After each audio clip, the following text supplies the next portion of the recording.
You are now listening to Mark's Unexplained World by Mark the Medium. Available on Amazon Prime, Apple Podcast, Podbean, Spotify, Substack, YouTube and most other podcast platforms. Tonight's episode is about the disappearance of Lars Mittank. So it's over to you now, Mark.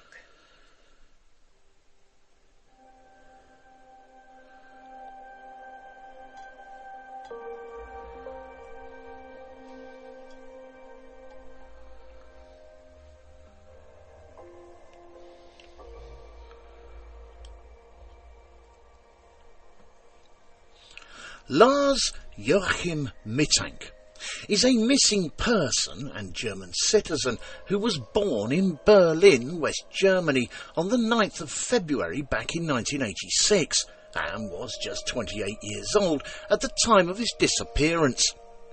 On the 8th of July in 2014, Lars Mittank vanished near Varna Airport in Varna, Bulgaria, after holidaying with his high school friends at the Golden Sands Resort on the northern Bulgarian Black Sea coast, where he was reportedly involved in a fight and was then later advised, for medical reasons, not to fly home with his friends. During his holiday, and according to one of his high school chums, a Paul Roman, both him and Lars spent many times relaxing on the beach, swimming in the pool, playing football and going clubbing, also claiming that Lars himself was very relaxed and in a good mood throughout the holiday. However, after all his friends had flown home, while he remained in Bulgaria alone, he was documented as exhibiting unusual behaviour, along with him phoning his mother, claiming that people were trying to kill him.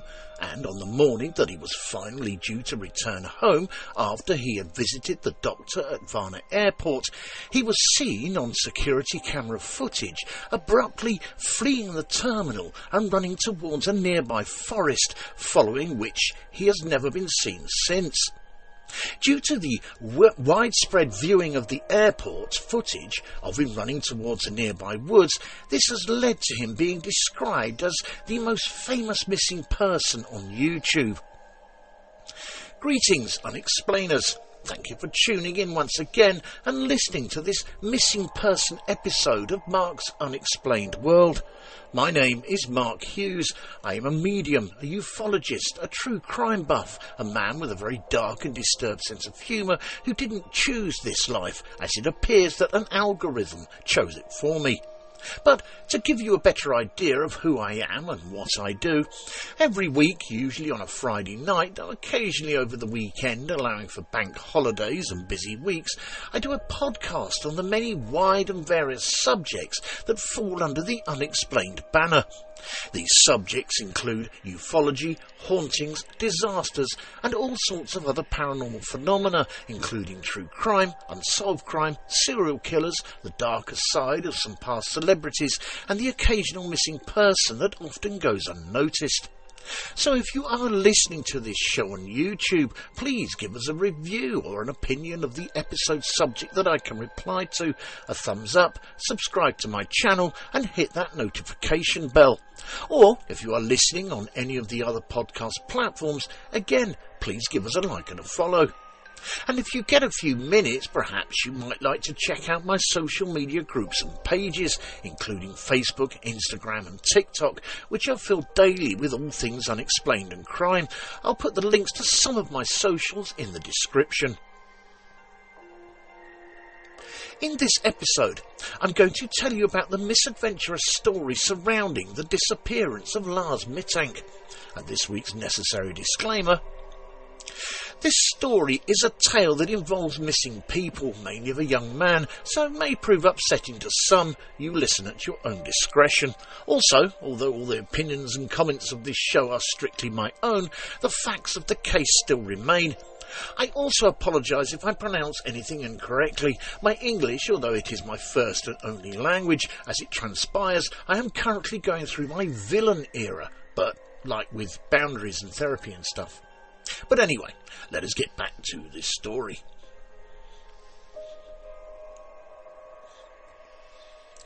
Varna Airport is the airport of Varna, which is the historical maritime capital of Bulgaria and is the third largest airport in the area, located 10 kilometres from the centre of Varna near the town of Aksakova.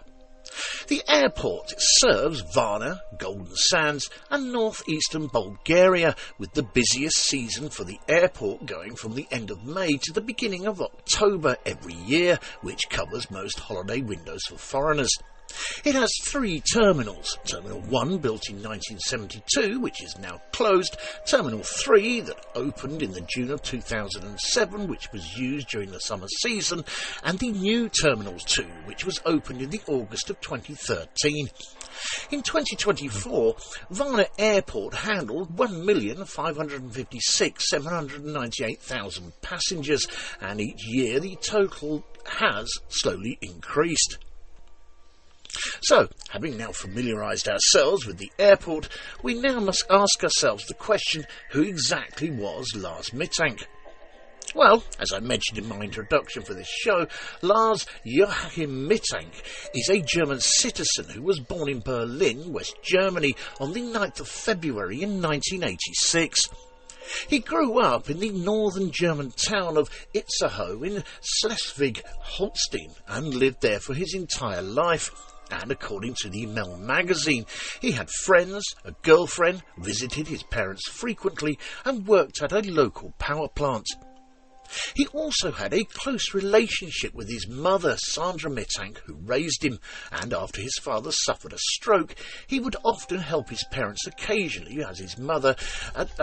he would often help his parents occasionally, his mother, at home after work, and was often described as a normal person. Lars Mittank's physical description, according to the German police, is that he stands at 5 foot 11 inches tall, weighs 187 pounds, dark blonde hair, a scar on his left forearm, and was 28 years old at the time of his disappearance. Prior to his disappearance, he was vacationing in Varna, Bulgaria, at the Golden Sands resort on the northern Bulgarian Black Sea coast with a group of high school friends. And according to one of his fellow holidaymakers named Paul Roman, he said in an interview that he had with German television in 2016 that, and I quote, "The week went really fast. We relaxed on the beach, swam in the pool, played football, went clubbing. He was relaxed. He was in a good mood." And another friend who was also on the same holiday, named Tim Schult, said in a later interview that Lars Mittank did not eat much, saying that he would only have a small bowl of soup or a small salad during the vacation. But all of his friends reported that by and large there was no additional abnormal behaviour by Lars. That was until the final part of the trip.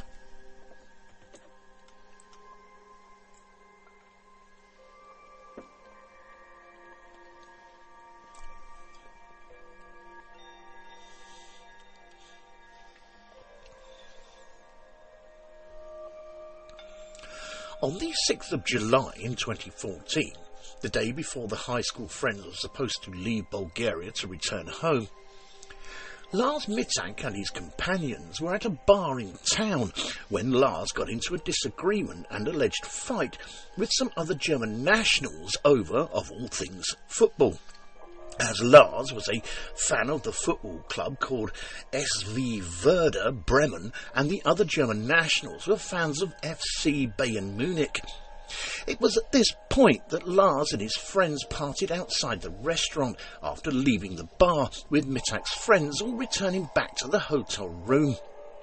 Lars Mittank turned up at the hotel the following morning and told his friends that he had been beaten up by 4 men that were hired by the group in the bar whom he had disagreed with the night before, which, according to his friends, resulted in him having been punched in the face, injuring his jaw and rupturing his eardrum. And also later that day, again according to his friends, Lars Mittank started to act paranoid.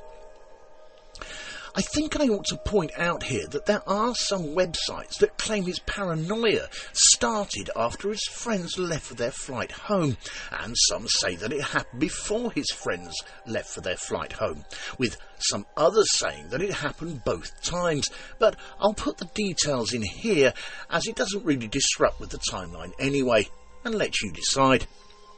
During his paranoia, Lars started calling his mother, Sandra Mittank, and allegedly told her that people were either trying to kill him or rob him, with the hotel cameras later recording Lars pacing up and down in the hallway, looking out of the windows and even hiding in the elevator.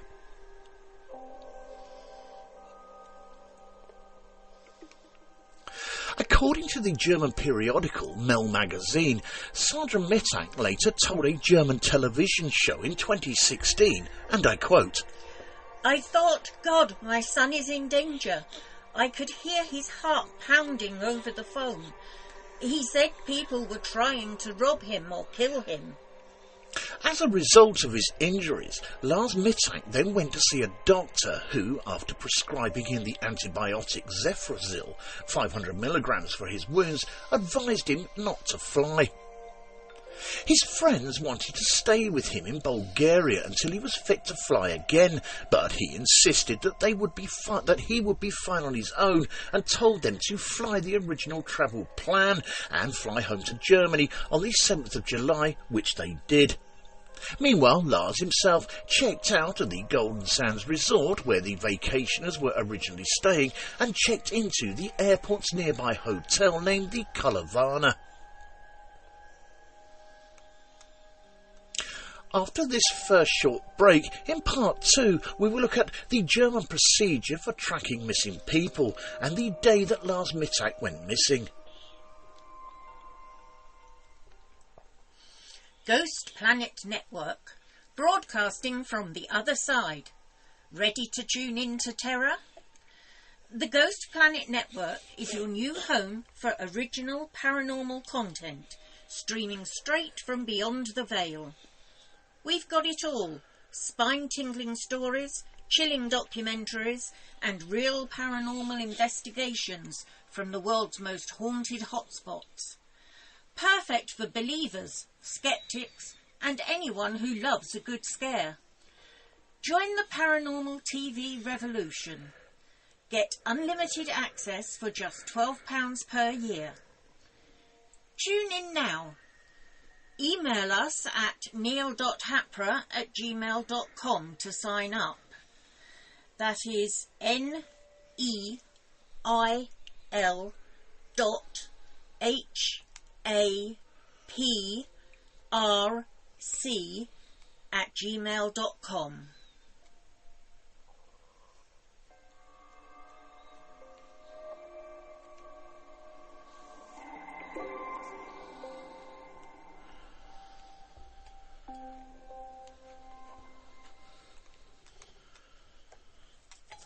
In Germany, the procedure for finding a missing person involves several steps to ensure both a thorough investigation and a potential recovery have been carried out, starting with Number 1. Contact the police. If a person is reported missing, the local police station is responsible for processing the case and starting the investigation if there are indications that the missing person may be in danger. Number 2. The investigation. The police will gather information from various sources, including the missing person's relatives and friends, along with any other available evidence. They may also contact the missing person's insurance company for more information. Number 3. Co-search with Interpol. If the missing person is believed to be abroad, the police may submit a request for a co-search to Interpol, allowing the police in Germany to coordinate the police in other countries in order to search for the missing person. Number 4. Identification of the deceased. If the missing person has died, the Disaster Victim Identification Team, or the DVI in Germany, of the BKA, otherwise known as the Bundeskriminalamt, is responsible for positively identifying the deceased. This involves applying internationally recognised identification. So I'll do that one again. This involves applying internationally recognised identification methods and provides confirmation of a successful identification. And finally, number 5. International cooperation. In the cases of enforced disappearance, as I don't want to butcher the name again, so I'll just call them the BKA, may be involved in international cooperation with other law enforcement agencies to locate and identify the missing person. All in all, this process in Germany is designed to ensure that the missing person's safety and well-being are prioritised and that all available resources are utilised to locate and recover them.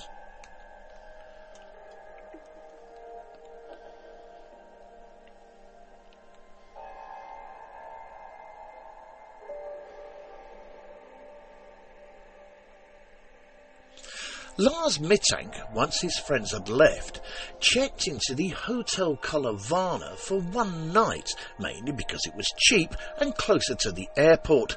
However, and this is where some reports lay claim that his paranoia either began or started to creep up on him again, he then rang his mother, Sandra Mittank, and in a whisper he not only told her that people were trying to kill or rob him, but that she should also cancel all his credit cards. The closed-circuit television cameras at the Hotel Colour Varna recorded him leaving the building at 1 a.m. on the 8th of July in 2014 before returning about an hour later. However, it is not known what he did in that intervening period. And then the next morning he called his mother once again, telling her that the people pursuing him were getting closer.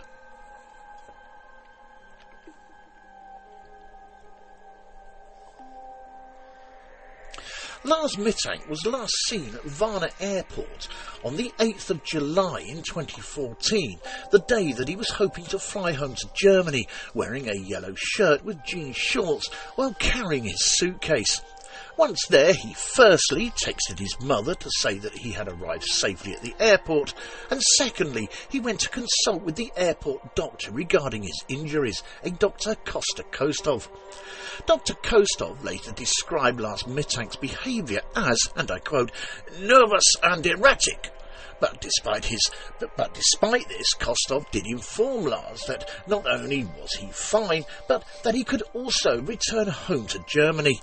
However, strangely enough, and again according to Dr. Kostov, when he informed him of the good news, Lars Mittank did not leave the office and instead expressed some doubt regarding the medication that he had been prescribed.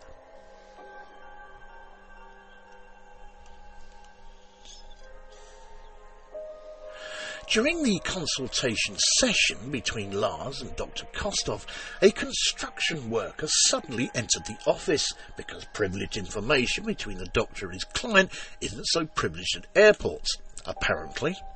But, to be sort of fair here, the airport was undergoing some renovation at the time. However, according to Dr. Kostov, when the worker entered the office, Lars Mittank then began to tremble, yelling, and I quote, "I don't want to die here, I have to get out of here," which was followed by him getting up and fleeing out of the office, leaving behind all of his luggage, his wallet, his mobile phone, and his passport. Lars was then captured by the airport security cameras fleeing the terminal, and once outside he could be seen on the footage jogging away from the airport, climbing a fence, running into a meadow, sprinting off camera into the direction of adjacent forest and running into the trees, with those actions being Lars Mittank's last confirmed whereabouts.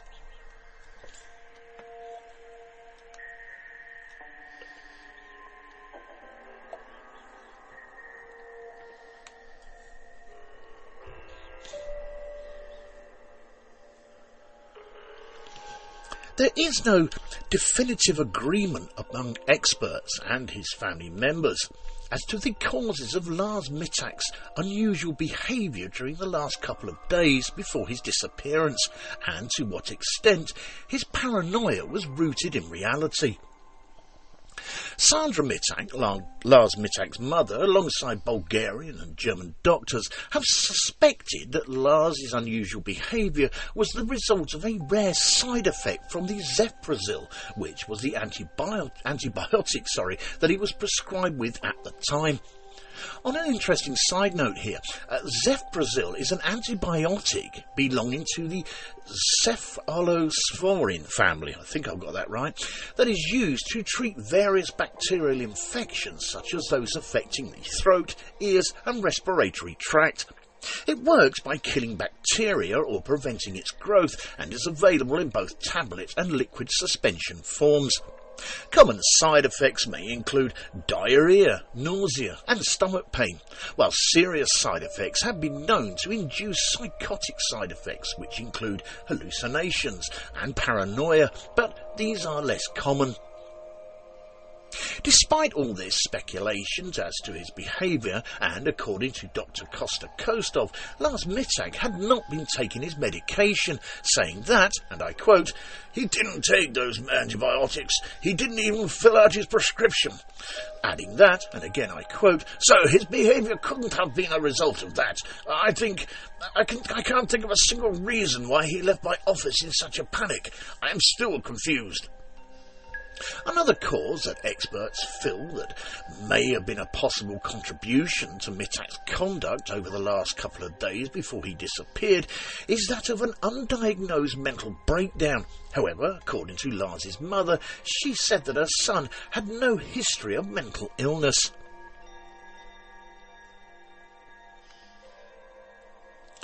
Just to take us nicely to the second break of the show, I want to take a quick look at the definition of a mental breakdown.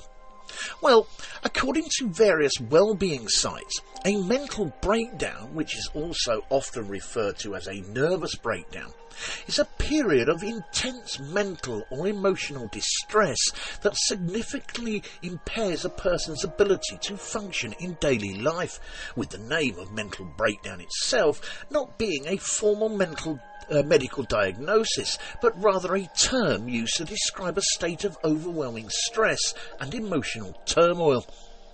During this overwhelming and emotional period, individuals may feel unable to cope with life demands, leading to a temporary inability to perform normal daily activities, with this condition likely but not definitely manifesting as severe anxiety, depression or many other mental health issues.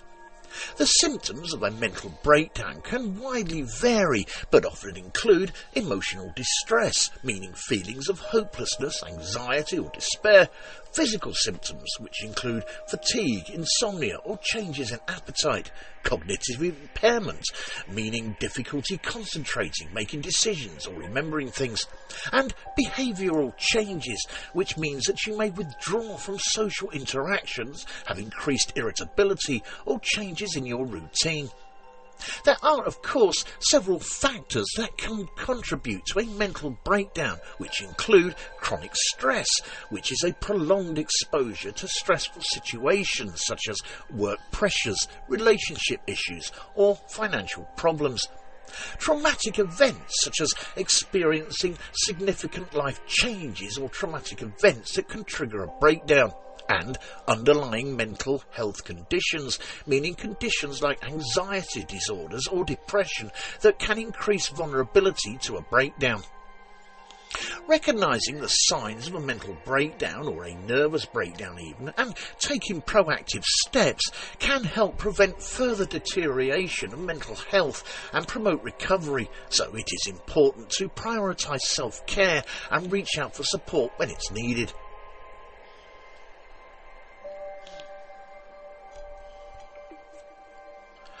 After this second short break, in part 3, we'll look at the search for Lars Mittank and some of the other theories regarding his disappearance.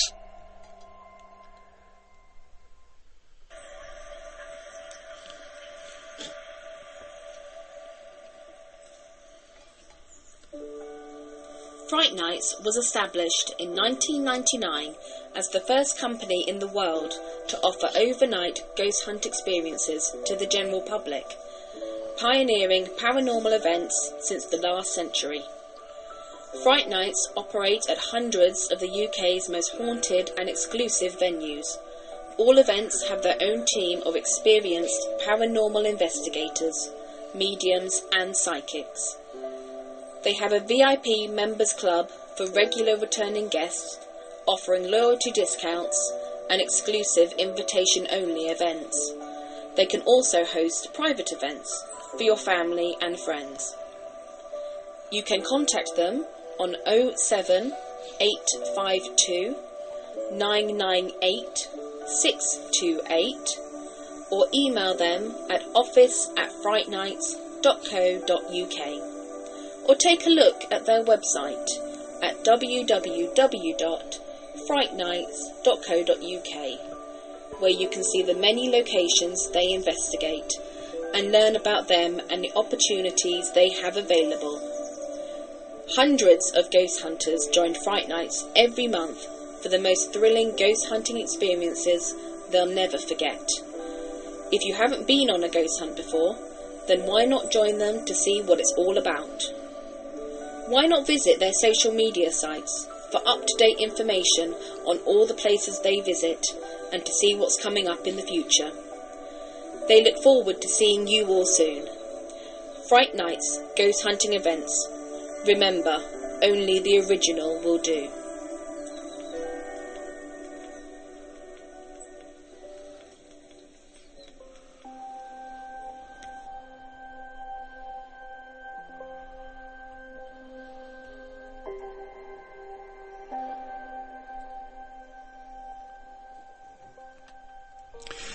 It is unknown as to what happened to Lars Mittank after he fled from Varna Airport on the 8th of July in 2014, and the police were unable to determine his fate, so his mother, Sandra Mittank, then decided to hire a private investigator named Andreas Gutig, who then checked all the hospital records for patients without any identification, but came up blank.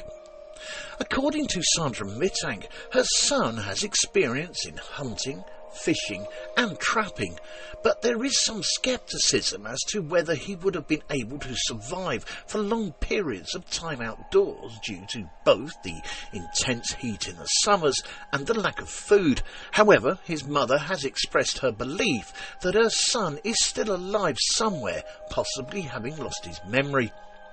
On an interesting side note here, a private investigator, who is otherwise known as a PI or a private detective, is a professional who is hired by individuals or organisations to conduct investigations.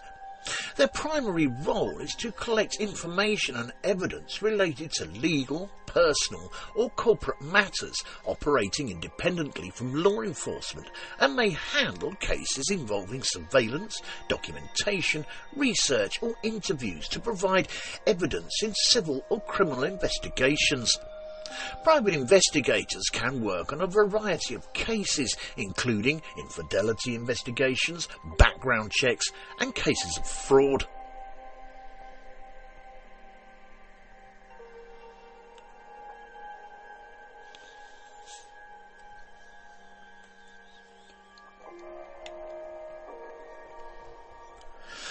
There have been no official sightings of Lars Mittank since his disappearance on the 8th of July in 2014. However, over the years, several people have reported seeing him all around the world. In 2016, the police thought they had located Lars Mittank after seeing a man with similar looks walking along a highway in Porto Velho in Brazil, looking somewhat disorientated with no form of identification. A photo of the man lying in a hospital bed in the northern Brazilian city of Manaus began spreading on social media, and people started to theorise that he was indeed Lars Mittank. However, the police later identified the man as Anton Pilipa, a Canadian who went missing 5 years earlier. The Toronto man, Anton Piliper, who was aged 39 and originally feared dead by his loved ones, is now back with his family and had originally disappeared from his home in Vancouver in 2012, trekking some 6,500 miles across 2 continents to reach the rainforest. However, once he was officially identified, he was then flown back to Toronto with his brother Stefan after being released from the hospital. His brother, Stefan Piliper, told CBS Toronto that he believes Anton, who had lived in Toronto, Montreal and British Columbia before disappearing, had mental health problems before he went missing.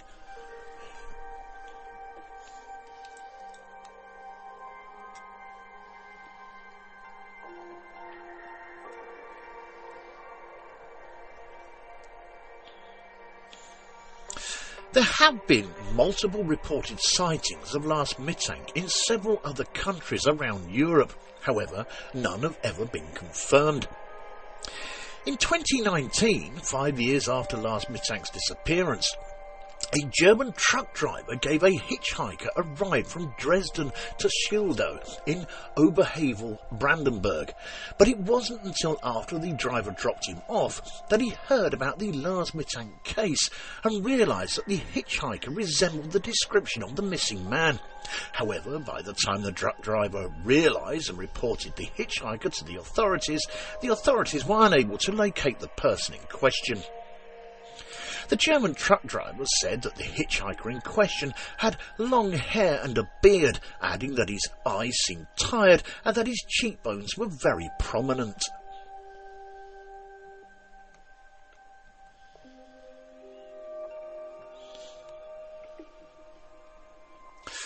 Lars Mittank has been described as, and I quote, the most famous missing person on YouTube. As by the May of 2018, just less than 4 years after his disappearance, the security footage of him in the airport had been viewed more than 16 million times, with the mysterious nature of the case having led to frequent discussions, along with the growth of numerous theories. And since most of his ordeal in the airport was captured on camera, Lars Mittank's disappearance and his final moments have been released through various websites, including that of YouTube. But as of 2018, the original video showing Lars Mittank running into the forest has been deleted. And although the original video is no longer available on YouTube, there are still several true crime websites and forums that have uploaded the clips and are still several I'll do that one again. And although the original video is no longer available on YouTube, there are still several true crime websites and forums that have uploaded the clips and in turn gathered millions more views, with his mother saying on the video, and I quote, "Every time I see that video, I feel like I want to protect him. I want to rescue him." Lars Mittank is listed as 180 centimetres or 5 foot 11 inches tall, with dark blonde hair and a scar on his left forearm. But although he has never been found and the police have not confirmed any specific theory as to what happened to him, and even though, as of writing this show, the case remains unsolved, his family, his friends, along with many true crime fans, still remain hopeful that one day they will have all the answers. Thank you all for taking the time out to listen to this episode of Mark's Unexplained World. In our next episode, show number 186, we are going to be looking at who was Peter Bergman. The Peter Bergman case pertains to the mysterious death of an unidentified man in County Sligo, Ireland, in the early hours of the 16th of June in 2009. The man using the alias Peter Bergman had checked into the Sligo City Hotel on the 12th of June, where he stayed during the majority of his visit to Sligo. The man's movements were captured on CCTV throughout the town.